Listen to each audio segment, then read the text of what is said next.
Good evening and praise the Lord and a happy Resurrection Day. உங்கள் அனைவருக்கும் வணக்கம். கர்த்தருக்கு ஸ்தோத்திரம். இந்த உயிர்த்தெழுந்த நன்னாளின் வாழ்த்துக்களையும் தெரிவிக்கிறோம்.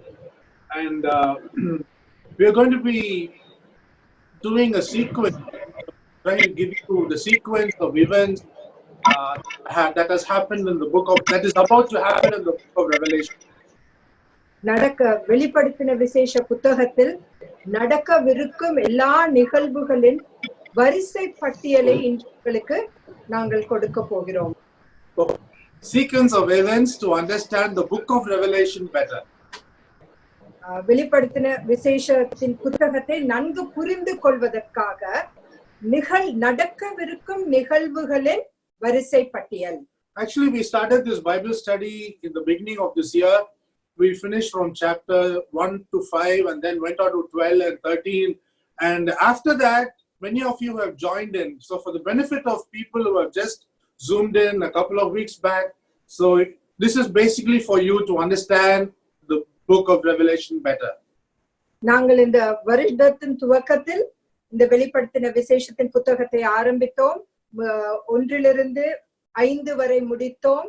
அதற்கு பிறகு 12, 13வது அதிகாரத்தையும் முடித்து விட்டோம். ஆனால் இடையில் அநேக மக்கள் எங்களோடு கூட இந்த ஜூம் மீட்டிங்கில் சேர்ந்தபடியால் உங்களுக்கு இதை நன்றாக நீங்கள் புரிந்து கொள்வதற்காக இந்த ஒரு கண்ணோட்டத்தை நாங்கள் கொடுக்க போகிறோம். So we'll go right from chapter 1 to chapter 22 in the book of Revelation. முதலாவது அதிகாரத்திலிருந்து 22வது அதிகாரம் வரைக்கும் நாம் அதிகாரமாக செல்ல போகிறோம். So in chapter 1 we find the introduction. முதலாவது அதிகாரத்திலே நாம் முன்னுரையை பார்க்கிறோம் அல்லது முகவுரையை பார்க்கிறோம். Apostle John is alone in the island of Patmos and Jesus appears to him and gives him a vision and helps him to understand the things that are about to happen. அப்போஸ்தலனாகிய யோவான் அங்கு தனித்து பத்மு தீவினில் இருக்கிறார். அந்நேரத்தில் இயேசு கிறிஸ்து யோவானுக்கு தரிசனமாகி அங்கு நடக்கவிருக்கும் எல்லா நிகழ்வுகளையும் அவருக்கு தரிசனமாக காண்பிக்கிறார். So the very same John who used to put his head in the bosom of Jesus Christ, when he sees Jesus in the spirit, he falls down like a man dead. இயேசு கிறிஸ்துவின் மார்பில் தலையை சாய்த்த அதே யோவான் இயேசுவை அங்கு பத்மு தீவினில் தரிசனமாக கண்ட பொழுது, ஆவியில் கண்ட பொழுது செத்தவனை போல் விழுந்தான். And in that we find there are some symbols like the 7 lampstands, the 7 candlesticks, and the stars, all these things basically to understand what's going to happen later. அந்த முதலாவது அதிகாரத்திலே 7 குத்து விளக்குகளை பார்க்கிறோம், 7 ஆவிகளை பார்க்கிறோம், 7 நட்சத்திரங்களை பார்க்கிறோம். இவை அனைத்தும் என்ன நிகழப் போகிறது, வருங்காலத்தில் என்ன நிகழப் போகிறது என்பதை குறிக்கிறது. In chapter 2 we find Jesus talking about 7 churches that he had chosen out of 40 in Turkey and gives them a report. It's like a report card how the churches are faring. துருக்கியில் இருக்கும் 40 சபைகளில் 7 சபைகளை தேவன் தேர்ந்தெடுத்து 2வது 3வது அதிகாரத்தில் அந்த சபைகளின் ஒரு அறிக்கையை அவர் விடுவிக்கிறார். So in chapters 2 and 3 we find Jesus is showing the things that are happening in the earth. உலகத்தில் நடந்து கொண்டிருக்கும் சம்பவங்களை 2வது 3வது அதிகாரத்தில் அவர் கூறுகிறார். Then when the angel tells John to look up, he gets a glimpse of heaven and what's happening in heaven. அதற்கு பின் தேவன் மேலே பார் என்று யோவானை கூறின பொழுது அங்கு பரலோகத்தில் என்ன நடக்கிறது என்று யோவான் பார்க்கிறார். So John is able to see how worship is done in heaven. பரலோகத்தில் ஆராதனை எப்படியாக நடைபெறுகிறது என்று யோவான் பார்க்கிறார். So in chapter 4 we find that God the Father is worshipped. 4வது அதிகாரத்தில் பிதாவாகிய தேவனுக்கு ஆராதனை செலுத்தப்படுகிறது. And then in chapter 5 we see that our Lord Jesus Christ is worshipped. 5வது அதிகாரத்தில் குமாரனாகிய தேவனுக்கு இயேசு கிறிஸ்துவுக்கு ஆராதனை செலுத்தப்படுகிறது. By studying this worship we understood that praise is a song but worship is not a song. இந்த ஆராதனை அதிகாரங்கள் 4ஐயும் 5ஐயும் படிக்கும் பொழுது துதி என்பது பாடல் பாடுகிறது, ஆனால் ஆராதனை என்பது பாடல் அல்ல என்று நாம் அறிகிறோம். Worship is surrender, bowing down like the elders falling prostrate before the Lamb. மூப்பர்கள், அந்த 24 மூப்பர்கள் சிங்காசனத்துக்கு முன்பாக பணிந்து தேவனை வழிபட்டார்கள் என்று அதில் பார்க்கிறோம். ஆகவே ஆராதனை என்பது முற்றிலுமாக நம்மை அர்ப்பணித்து முழங்கால் படியிட்டு தேவனை பணிந்து வணங்குவதே.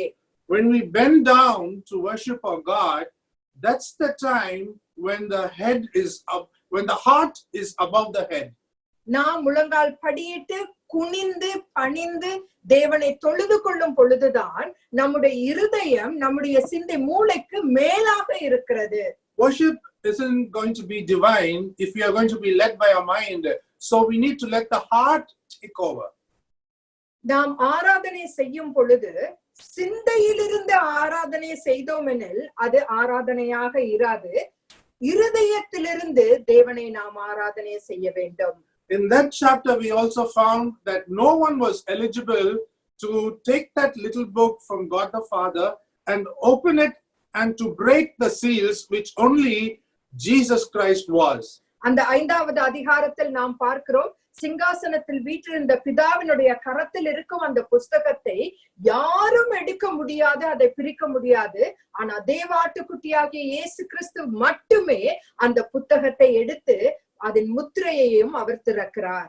Then we see chapters 6 to 11, which talks about things that is going to come to pass from the Jewish point of view or the Jewish angle. 6வது அதிகாரத்திலிருந்து 11வது அதிகாரம் வரை யூத கண்ணோட்டத்தில் நடக்கவிருக்கும் எல்லா நிகழ்வுகளும் அதில் எழுதப்பட்டிருக்கின்றன. So your approach to the book of Revelation will change if you understand this key. இந்த திறவுகோலை நீங்கள் நன்கு அறிந்து கொண்டால் நீங்கள் படிக்கும் பொழுது உங்களுடைய நோக்கம், உங்களுடைய சிந்தையே வேறையாகிவிடும். And chapters 12 to 19 is about the things that is about to pass, looking from a church angle. 12வது அதிகாரத்திலிருந்து 19வது அதிகாரம் வரை சபையின் கண்ணோட்டத்தில் நடக்கவிருக்கும் நிகழ்வுகள் அங்கு எழுதப்பட்டிருக்கின்றன. That's why from chapter 5 we go straight to chapter 12, because in chapter 12 we find the rapture. அதனால்தான் 5வது அதிகாரம் முடிந்த பின்பு நாங்கள் 12வது அதிகாரத்துக்கு சென்றோம்.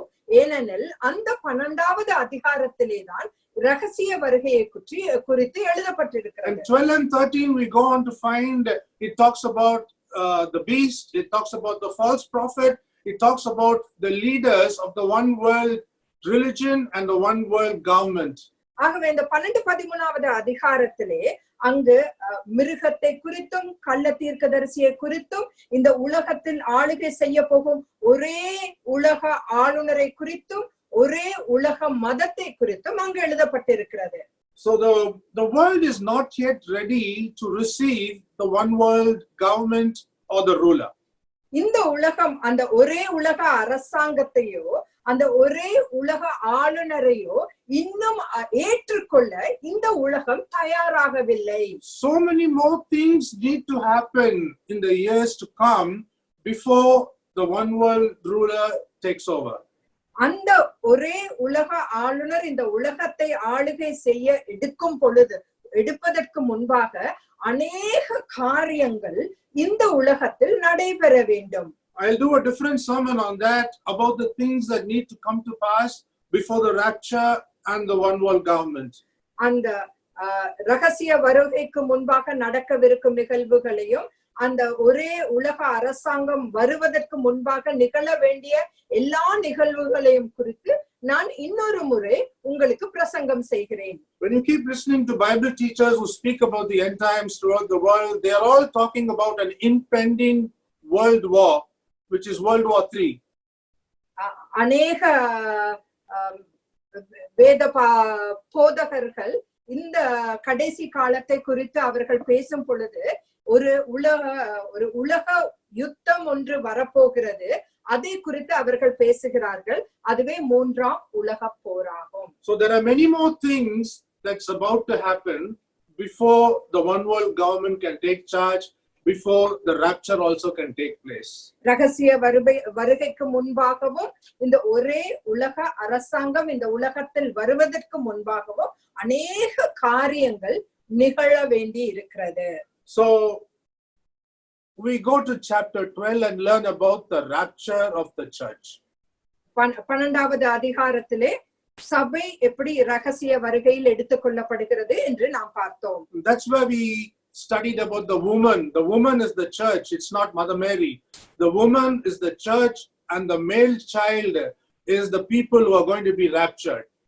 அந்த 12வது அதிகாரத்திலே நாம் ஒரு ஸ்திரீயை குறித்து பார்த்தோம். அந்த ஸ்திரீ கன்னி மரியாள் அல்ல, அது சபை. அந்த ஸ்திரீ என்பது சபையை குறிக்கிறது. அந்த ஆண் பிள்ளை என்று கூறும் பொழுது அது சபை, அந்த விசுவாசிகள், தேவனுக்காக அவருடைய வருகைக்காக காத்து கொண்டிருக்கிற விசுவாசிகளை குறிக்கிறது. And so the baby or the male child is not even Jesus Christ, and we see that the dragon or Satan is not interested in the woman, that's the church, but it wants to devour the male child, that is people who are getting ready to be raptured. ரகசிய வருகையில் எடுத்துக்கொள்ளப்படும் மக்களாகிய அந்த ஆண் பிள்ளையை விழுங்குவதற்காக தான் அந்த மிருகம் பார்த்து கொண்டிருக்கிறது, காத்து கொண்டிருக்கிறது என்று நாம் 12வது அதிகாரத்தில் பார்க்கிறோம். So I just want to substantiate that with one verse from the book of Hebrews, chapter 9, verse 28. இதை உறுதிப்படுத்துவதற்காக எபிரேய புத்தகம் 9வது அதிகாரம் 27வது வசனத்தை நான் இப்பொழுது உங்களுக்கு வாசிக்கிறேன். So Christ, having been offered once to bear the sins of many, will appear a second time, not to deal with sin, but to save those who are eagerly waiting for him. கிறிஸ்துவும் அநேகருடைய பாவங்களை சுமந்து தீர்க்கும்படிக்கு ஒரே தரம் பலியிடப்பட்டு தமக்காக காத்து கொண்டிருக்கிறவர்களுக்கு இரட்சிப்பை அருளும்படி 2ஆம் தரம் பாவம் இல்லாமல் தரிசனமாவார் என்று எழுதப்பட்டிருக்கிறது. The Lord Jesus Christ wants to save those who are eagerly waiting for him from the hands of the one world ruler. அந்த ஒரே உலக ஆளுநரிடமிருந்து காப்பாற்றுவதற்காக தமக்காக காத்து கொண்டிருக்கிறவர்களுக்கு இரட்சிப்பை அருளும்படி 2ஆம் தரம் அவர் தரிசனமாவார் என்று இங்கே எழுதப்பட்டிருக்கிறது. Even in Luke chapter 21 we find it talks about an escape. An escape means that we escape, not that we go to heaven without our head. That means we are caught. தப்பித்து போறதை குறித்து லூக்காவிலும் நாம் பார்க்கிறோம். தப்பித்து போறதென்றால் முழுவதுமாக நாம் தப்பித்து போகிறோம், தலை இல்லாமல் தப்பித்து போவதல்ல. Then after the people were raptured, certain members of the church, if you study it carefully, it's only 50%.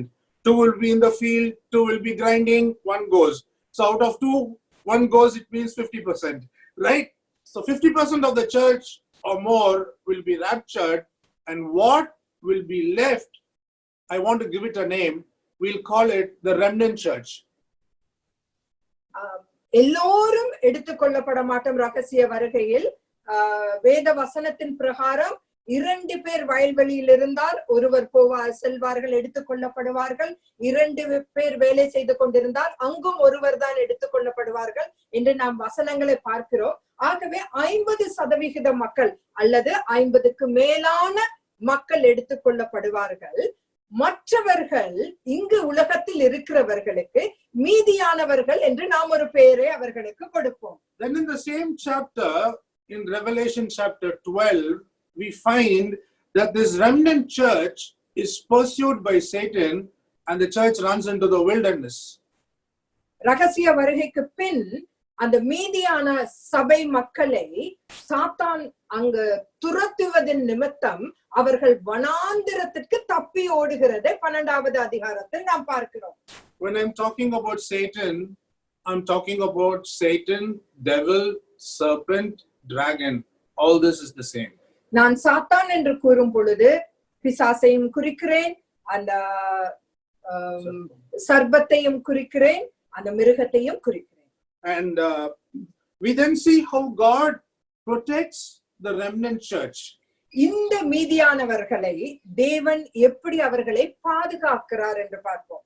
In 3 places where the Antichrist is not supposed to come. 3 இடங்களில் அவர்களை பாதுகாக்கிறார். அங்கு அந்தி கிறிஸ்து வர முடியாது.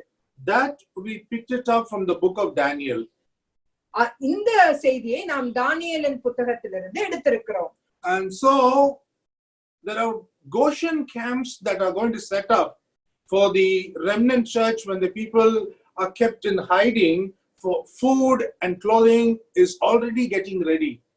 கோஷன் இருப்பிடம் என்று நிறைய ஒரு இடங்கள் தயாரிக்கப்படுகின்றன. அங்கு உணவு பொருட்களும் உடைகளும் அங்கு சேகரித்து வைக்கப்பட்டிருக்கின்றன. அங்கு இந்த மக்கள் மீதியான சபை மக்களை பாதுகாப்பாக வைப்பதற்காக இடங்கள் ஒதுக்கப்படுகின்றன. So Jordan is one of those places where people would be hid, that is Christians would be hid, and that's what you hear, that in Petra people are storing Bibles for the ones who escaped the Antichrist. அந்தி கிறிஸ்துவிடமிருந்து தப்பிக்கிறவர்களுக்கு இந்த இடங்களில் பாதுகாப்பு கிடைக்கும். யோதான் அநேக கிறிஸ்துவர்களை பாதுகாப்பாக வைத்துக் கொள்ளும். Petra என்ற இடத்தில் நிறைய வேதாகமங்கள் அங்கு மறைத்து ஒளித்து வைக்கப்பட்டிருக்கிறதாம். Then when we go to Revelation chapter 13, we find 2 beasts. One beast is coming out of the sea and one beast is coming out of the land. 13வது அதிகாரத்திலே 2 மிருகங்களை நாம் பார்க்கிறோம். ஒன்று சமுத்திரத்திலிருந்து வெளியே வருகிறது, இன்னொன்னு லேண்ட் மண்ணிலிருந்து வெளியே வருகிறது, நிலத்திலிருந்து. So there's going to be one beast that's going to take over the one world government and the other beast is going to take over one world religion. ஒரு மிருகமானது ஒரே உலக அரசாங்கத்தை எடுத்துக்கொள்ள போகிறது, இன்னொரு மிருகமானது ஒரே உலக மதத்தை எடுத்துக்கொள்ள போகிறது. So the beast from the sea is known by 3 names. Either you can call it the beast or you can call it the Antichrist or the one world ruler. ஆகவே இந்த சமுத்திரத்திலிருந்து வந்த மிருகத்தை மிருகம் என்று அழைக்கலாம், அந்தி கிறிஸ்து என்று அழைக்கலாம், அல்லது ஒரே உலக ஆளுநர் என்று அழைக்கலாம். The beast from the land is called as the false prophet. நிலத்திலிருந்து வந்த அந்த மிருகத்தை கள்ள தீர்க்கதரிசி என்று அழைக்க வேண்டும். So now you find that Satan is actually giving his power to the false prophet and to the beast. தன்னுடைய வல்லமையையும் அதிகாரத்தையும் இந்த கள்ள தீர்க்கதரிசிக்கும் இந்த மிருகத்துக்கும் சாத்தான் கொடுக்கிறதை பார்க்கிறோம். I just want you to see this picture of the triangle that you had seen earlier.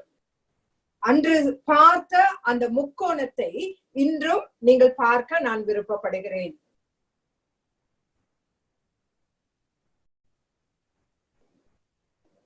Just like this triangle which I taught you earlier has Father, Son and the Holy Spirit, now we find that there is a counterfeit trinity: Satan, Antichrist, false prophet. இந்த முக்கோணத்தில் பிதாவாகிய தேவன், குமாரனாகிய தேவன், பரிசுத்த ஆவியாகிய தேவன் இருப்பது போல ஒரு போலியான திருத்துவம் ஒன்று இருக்கிறது. அது என்னவென்றால் சாத்தான், அந்தி கிறிஸ்து, கள்ள தீர்க்கதரிசி. Predominantly, let's move on now.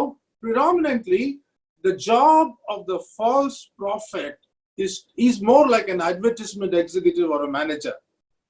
அந்த கள்ள தீர்க்கதரிசியின் வேலை என்னவென்றால் விளம்பர நிர்வாகியாக அவன் இருக்கிறான். In order to establish the one world ruler, that is the Antichrist or the beast. அந்த மிருகத்துக்கு அல்லது அந்தி கிறிஸ்துவை இந்த உலகத்தில் நிர்வாகம் பண்ணுவதற்காக அவன் விளம்பரம் செய்கிறவனாக கள்ள தீர்க்கதரிசி இருப்பான். So he does a lot of this work. So I think I get the right name now. He's more like a campaign manager. அவன் இந்த அந்தி கிறிஸ்துவை குறித்து எல்லோருக்கும் தெரிவித்து அறிவித்துக் கொண்டிருக்கிறவனாய் இருப்பான். And now is the time that people will be forced to take the 666 and they will be forced to worship the image of the beast. அப்பொழுதுதான் இந்த 666 என்ற இலக்கத்தை தங்களுடைய கைகளிலும் அல்லது நெற்றியிலும் எடுக்க மக்களை அவர்கள் வலியுறுத்துவார்கள். அப்படி அவர்கள் எடுக்காவிட்டால் அவர்கள் உபத்திரவத்துக்குள்ளாக செல்ல வேண்டி இருக்கும். We also saw that the Antichrist will have the spirit of blasphemy. He'll be talking so many things against God, and he'll also convince the people that rapture is a hoax.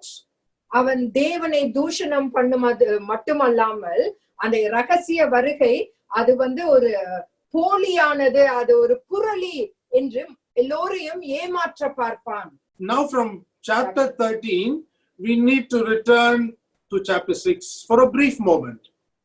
13வது அதிகாரத்திலிருந்து 6வது அதிகாரத்துக்கு ஒரு கொஞ்ச நேரம் அங்கு திருப்பி வருவோமாக. In chapter 6 verse 2, that's where we find the entry of the one world ruler. 6வது அதிகாரத்தில் 2வது வசனத்தில் தான் இந்த ஒரே உலக ஆளுநர் முதன்முறையாக வெளிப்படுத்துகிறான். And in chapter 5, you remember I told you that Jesus Christ is breaking the seals, and the seal number 1 is the introduction of the Antichrist into the world. இயேசு கிறிஸ்து தன்னுடைய கரத்தில் எடுத்து அந்த முத்திரையை அவர் திறக்கிறார். அந்த முதலாவது முத்திரை அவர் திறக்கும் பொழுது அதுவே அந்த அந்தி கிறிஸ்துவின் முத்திரை தான், அவனை அறிமுகப்படுத்துகிற முத்திரையாகும். Now we know that there are 7 seals. அங்கு 7 முத்திரைகள் இருக்கிறது என்று நாம் அறிவோம். Seals, seal 2 to seal 6, that is 5 seals. These are the things that's going to happen once the Antichrist takes over in the first half of the tribulation. அந்த முதல் 3.5 வருடங்களுக்கு நடக்கவிருக்கும் காரியங்கள் தான் 2வது முத்திரையிலிருந்து 6வது முத்திரை வரைக்கும் எழுதப்பட்டிருக்கிறது. And please note that the 7th seal will be broken after 2 things happen. ஆனால் இந்த 7வது முத்திரை 2 காரியங்கள் நடந்த பின்புதான் அது திறக்கப்படும். So the 7th seal is actually opened in chapter 8. அந்த 7வது முத்திரை 8வது அதிகாரத்தில் தான் திறக்கப்படுகிறது. So now what are the 2 things that needs to happen before we move into the second part of the tribulation? அந்த 2 நிகழ்வுகள் 7வது முத்திரை திறக்கப்படுவதற்கு முன்பாக அந்த நடக்க வேண்டிய அந்த 2 காரியங்கள் என்னவென்று பார்த்துவிட்டு அதற்கு பின் அடுத்த அதிகாரங்களை நாம் பார்க்கலாம். God is very particular that he wants to protect 1,44,000 Jews from the hands of the Antichrist. அந்தி கிறிஸ்துவின் கரத்திலிருந்து 1,44,000 யூத மக்களை தேவன் அவர்களை பாதுகாக்க வேண்டும் என்று அவர் எண்ணிவிட்டார். So he intends to select 12,000 Jews from the 12 tribes of Israel. So that makes it 1,44,000. 12 கோத்திரங்களில் இருந்து 12,000 மக்களை அவர் தேர்ந்தெடுத்திருக்கிறார். ஆகவேதான் அது 1,44,000 ஆகும். He wants to seal them for protection. அவர்களை பாதுகாப்பதற்காக அவர்கள் மேல் முத்திரையிடுகிறார். And then we also see another event has to happen. That is the Christians who refused to take the 666 on their foreheads, and they will be actually killed by the Antichrist. They will lose their heads, and they will be taken up by the Lord Jesus Christ as tribulation martyrs. அந்த கிறிஸ்துவின் அந்த எண்ணாகிய 666 ஏற்க மறுத்த கிறிஸ்துவர்கள் அவர்கள் இந்த உபத்திரவத்தின் காலத்தில் கொல்லப்பட்டு அவர்கள் இந்த உபத்திரவ கால மக்களாக அவர்கள் மரித்து தேவனால் எடுத்துக்கொள்ளப்படுவார்கள். And then we move on to the beginning of the second half, that is the second 3.5 years of tribulation, which is going to be on the Jews. அடுத்தது 3.5 வருடங்கள் அந்த மகா உபத்திரவத்தின் காலத்தை பார்ப்போம். அது முக்கியமாக யூதர்களுக்கு தான் நடைபெறும். So it beautifully is written here, and in confirmation along with the book of Daniel, it says for 1260 days or 42 months or for 3.5 years, the Jews are going to be tormented. தானியேலிலும் இப்படியாக எழுதப்பட்டிருக்கிறது, இங்க வெளிப்படுத்தின விசேஷத்தின் புத்தகத்திலும் எழுதப்பட்டிருக்கிறது. இந்த யூத மக்கள் 1260 நாட்கள் அல்லது 42 மாதங்கள் அல்லது 3.5 வருடங்கள் அவர்கள் இந்த மகா உபத்திரவத்திற்குள் செல்ல இருக்கும். So now we come to chapter 11, where it talks how the holy city, that is Jerusalem, is going to be trampled by the Gentiles for 42 months. ஆகவே 42 மாதங்களுக்கு இந்த பரிசுத்த நகரமாகிய எருசலேம் புற ஜாதிகளால் மிதிக்கப்படும் என்று வசனம் இருக்கிறது. Now this is the time when God will be sending his 2 witnesses from heaven. அப்பொழுதுதான் அந்த நேரத்தில் தான் தேவன் பரலோகத்திலிருந்து 2 சாட்சிகளை அனுப்புவார். So this is what we discussed the other day when we were talking about the 2 witnesses, whether it could be Elijah and Enoch, and they will come down and demonstrate the power of God, many signs and wonders, to make the Jewish people believe that these 2 people are from God and not the Antichrist. இந்த 2 சாட்சிகள் அநேக அடையாளங்களினாலும் அற்புதங்களினாலும் சாட்சியை கூறுவார்கள். அவர்கள் இந்த அந்த 3.5 வருடம் அந்த விசாலமான அந்த வீதியில், அந்த எருசலேமில் அவர்கள் சாட்சி கூறுவார்கள். அவர்களுடைய வல்லமையின் நிமித்தம் யூத மக்கள் இவர்கள்தான் தேவனிடத்தில் கொண்டு வரப்பட்ட உண்மையான சாட்சிகள் என்று அவர்கள் அறியும் பொருட்டாக தேவன் இவ்விரு சாட்சிகளை அனுப்புவார். Now we just go back to the Gospels where Jesus warned, where Jesus talks about the various changes in the earth and in the sky. வானத்திலும் பூமியிலும் அநேக மாற்றங்கள் ஏற்படும் என்று சுவிசேஷ புத்தகங்களில் இயேசு கிறிஸ்து கூறியிருக்கிறார். And the same thing now we move on in Revelation 8 and Revelation 16, where God is actually speaking to the Jewish people through blowing of the trumpets, and he's speaking to the others, all the whole world, including the Christians who are probably working for the Antichrist.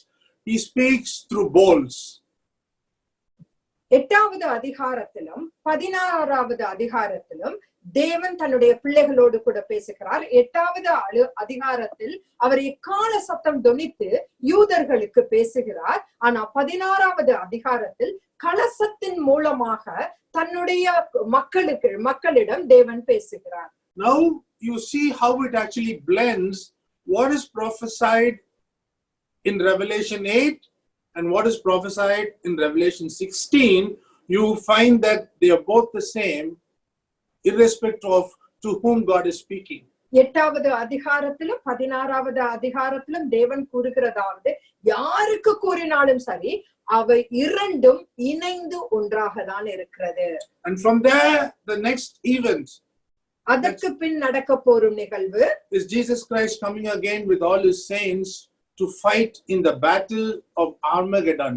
அதற்கு பிறகு இயேசு கிறிஸ்து தன்னுடைய பரிசுத்தவான்களோட Armageddon யுத்தத்தில் சண்டை போடுவதற்காக, போர் செய்வதற்காக அவர் வருகிறார். So you want to go into the details of this battle, you need to move on to Revelation 19. இந்த யுத்தத்தை குறித்து நீங்கள் நன்கு அறிந்து கொள்ள வேண்டும் என்றால் 19வது அதிகாரத்துக்கு நீங்கள் செல்ல வேண்டும். So in this battle, the Antichrist or the beast and the false prophet are defeated by the Lord, and they are both thrown into Gehenna, which is the lake of fire. மிருகமும் கள்ள தீர்க்கதரிசியும் இயேசு கிறிஸ்துவால் அவர்கள் கொல்லப்பட்டு அவர்கள் தோற்று போகிறார்கள். அவர்கள் இருவரும் கந்தகம் எரிகிற அக்கினி கடலில் போடப்படுகிறார்கள். So in the false trinity now, 2 people have gone, and the one still there is Satan. அந்த போலியான திருத்துவத்தில் 2 பேர் அவர்கள் அக்கினியில் போடப்படுகிறார்கள். வெறும் சாத்தான் மட்டும்தான் இருக்கிறான். And when we move to Revelation 20, it says that Satan will be locked up in prison. 20வது அதிகாரத்திலே சாத்தான் சிறைச்சாலையில் கட்டப்படுவான் என்று கூறப்பட்டிருக்கிறது. And that's going to be for a period of 1000 years. அது 1000 வருடங்களுக்கு அவன் கட்டப்படுவான். If you have not read the book of Revelation earlier, you need to know that there are 3 words for hell. நீங்கள் வெளிப்படுத்தின விசேஷத்தின் புத்தகத்தை நீங்கள் இதற்கு முன்பு படிக்காவிட்டால் இந்த நரகத்துக்கு 3 வார்த்தைகள் வேதத்தில் இருக்கிறது என்று நாம் அறிந்து கொள்ள வேண்டும். The people in the Old Testament, when they all died, they went to a place called Hades in Greek or Sheol in Hebrew.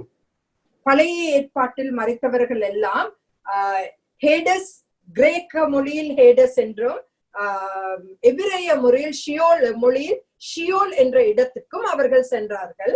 There is another location which I am talking about now. The prison is called by the name Tartarus. இந்த சிறைச்சாலை சாத்தான் அடைக்கப்படுகிறான் என்று நான் கூறின இடம், அதற்கு பேர் டாட்டாரஸ்.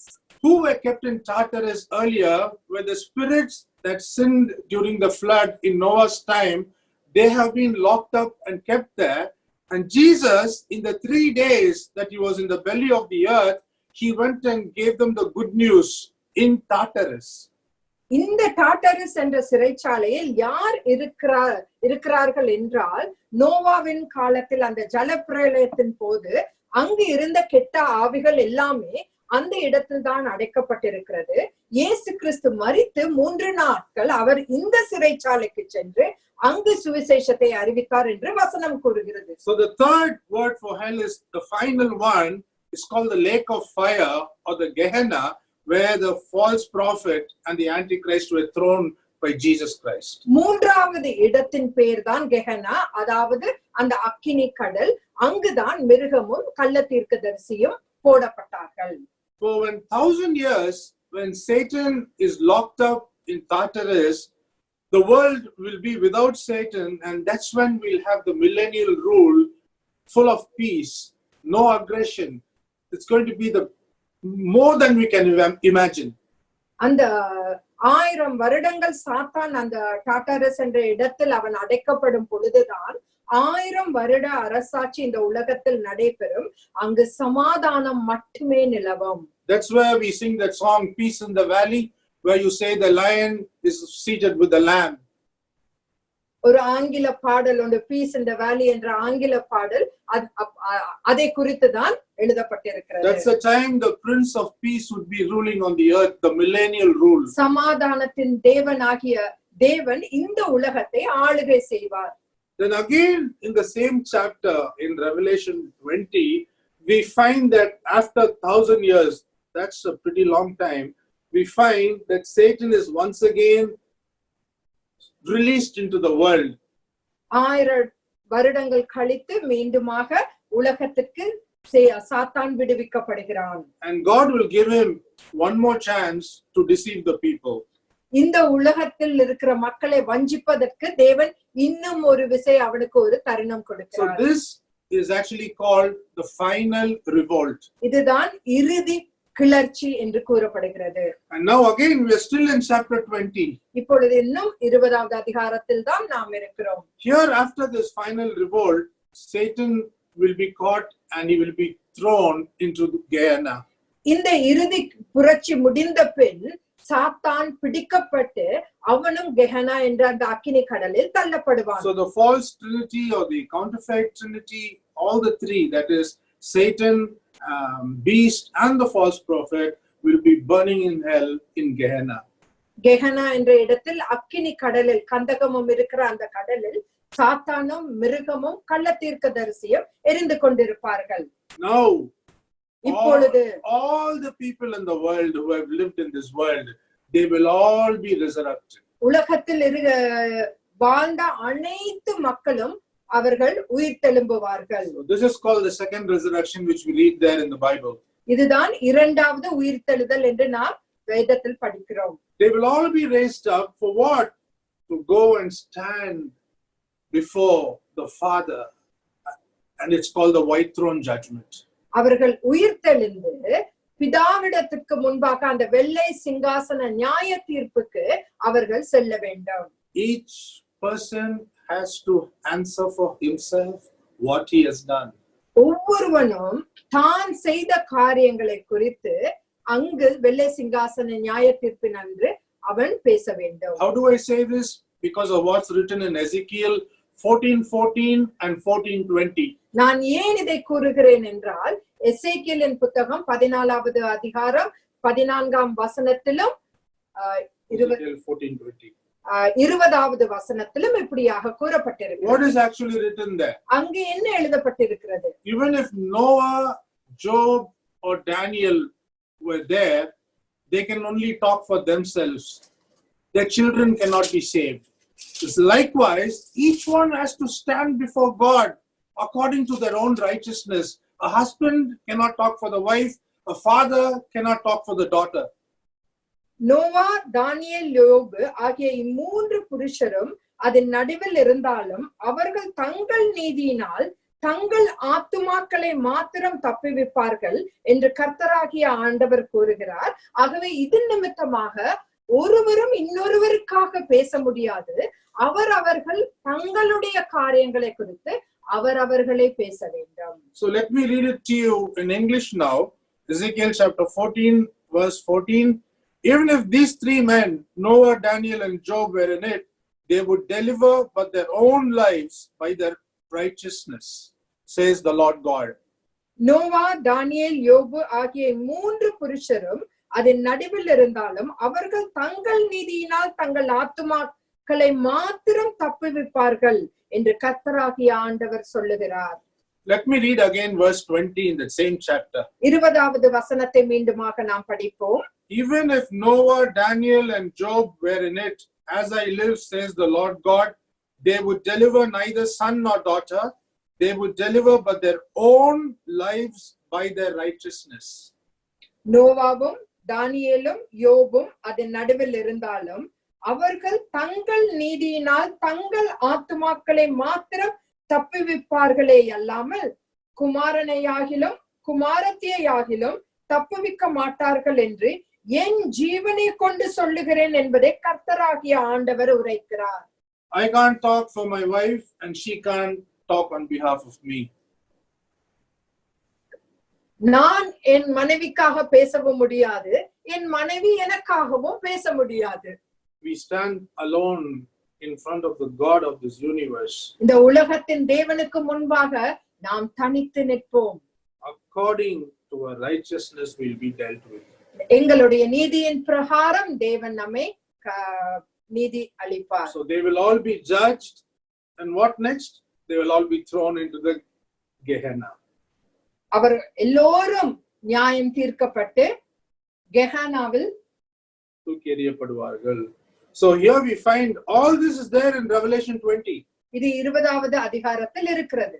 And then the next two chapters is about Mount Zion, New Jerusalem, New Heaven and New Earth. அடுத்த அதிகாரங்களில் நாம் சியோன் மலையை குறித்து பார்க்கிறோம், புதிய வானத்தை பார்க்கிறோம், புதிய பூமியை பார்க்கிறோம், புதிய எருசலேமை பார்க்கிறோம். So it's all about eternity with God. அங்கு தேவனோடு கூட நித்தியத்தில் இருப்பதுதான் அது குறிக்கிறது. That's what chapter 21 and 22 is all about. 21வது அதிகாரமும் 22வது அதிகாரமும் அவைகளை குறித்தே பேசுகிறது. And before I close, நான் முடிப்பதற்கு முன்பாக, if you look into the word amen, ஆமென் என்று அந்த வார்த்தையை நீங்கள் பார்த்தீர்கள் என்றால், the last word amen in the book of Revelation chapter 22, கடைசி வார்த்தையாக 22வது அதிகாரத்திலே கடைசி வார்த்தையாக எழுதப்படுகிறது இந்த வார்த்தையான ஆமென். The same word amen in every other part of the Bible, it means so be it. வேதத்தில் மற்ற எல்லா இடத்திலும் இருக்கிற இந்த ஆமென் என்ற வார்த்தைக்கு அர்த்தமானது அப்படியே நடப்பதாக. But in Revelation 22, the last amen is so emphatic. It means it shall be so. ஆனால் 22வது அதிகாரத்தில் கடைசியில் நடக்க அந்த ஆமென் என்று எழுதப்படுகிற அது கட்டாயம் இப்படி நிகழும் என்று குறிக்கிறது. So whatever we have heard today from chapter 1 to chapter 22 and all the sequence of events that are going to happen, it shall be so. நாம் 1வது அதிகாரத்திலிருந்து 22வது அதிகாரம் வரைக்கும் நாம் பார்த்தோம். அந்த அதிகாரத்தில் இருந்த எல்லா நிகழ்வுகளும் அப்படியே நடப்பதாக. If you don't get caught in the rapture, you will be captured. நீங்கள் ரகசிய வருகையில் எடுத்துக்கொள்ளப்படாவிட்டால் நீங்கள் கைப்பற்றப்படுவீர்கள். Just take a stock of your life. You might be even serving God. That's great. But are you getting ready? இன்று உங்களுடைய வாழ்க்கையை சோதித்து பாருங்கள். நீங்கள் தேவனுடைய ஊழியத்தை செய்து கொண்டிருக்கலாம், ஆனால் அவருடைய வருகைக்கு நீங்கள் ஆயத்தமாய் இருக்கிறீர்களா? Let me close with the story of the 10 virgins. 10 கன்னிகைகளை குறித்து அந்த கதையை கூறி உவமையை கூறி நான் என்னுடைய பிரசங்கத்தை முடிக்கிறேன். Why did Jesus tell that story?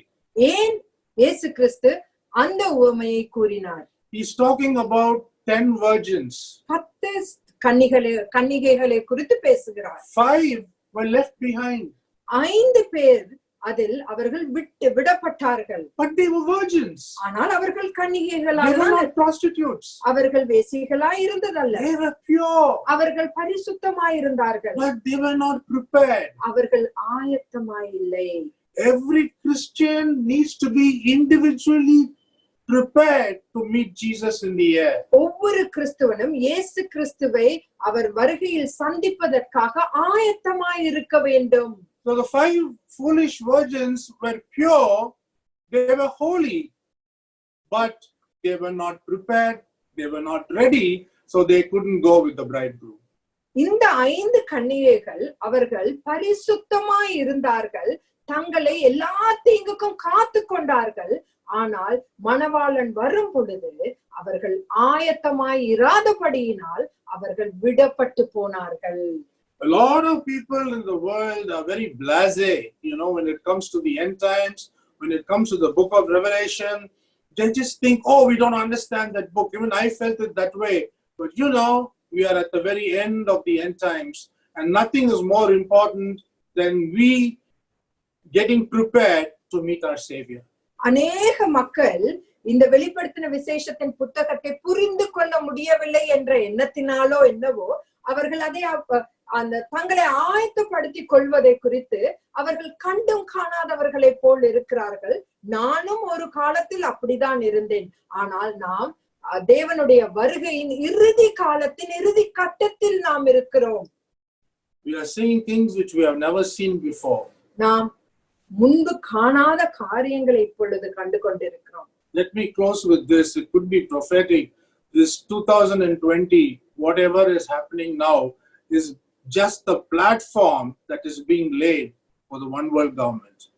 இந்த 2020 நடந்து கொண்டிருக்கும் எல்லா காரியங்களும் ஒரே உலக ஆளுநர் அந்த ஆட்சிக்கு அரசாங்கத்திற்காக அஸ்திபாரமாக திகழ்கிறது. Probably my next sermon will be, what are the things we can expect to happen before the one world government comes into existence? அந்த ஒரே உலக அரசாங்கம் வருவதற்கு முன்பாக நடக்கவிருக்கும் காரியங்கள் என்ன நிகழ்வுகள் என்ன என்பதை குறித்து தான் நான் அடுத்த பிரசங்கத்தில் பிரசங்கிக்க போகிறேன். So folks, it's time for us to get ready.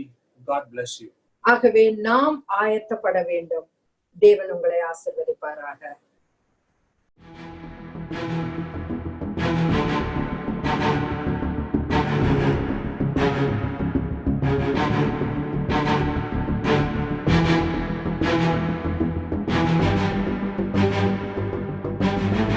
In a busy world surrounded by many distractions,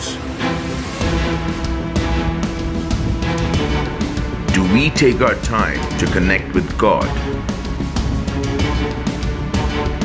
The everyday hustle and bustle makes it difficult to connect with Him through His Word. But there is a solution. In Proverbs 2, verses 4 and 5, the writer exhorts us to seek God's wisdom as if they were hidden treasures, so that we understand the fear of the Lord and find the knowledge of God. Hidden treasures will inspire you to love the Lord deeper and make your faith stronger.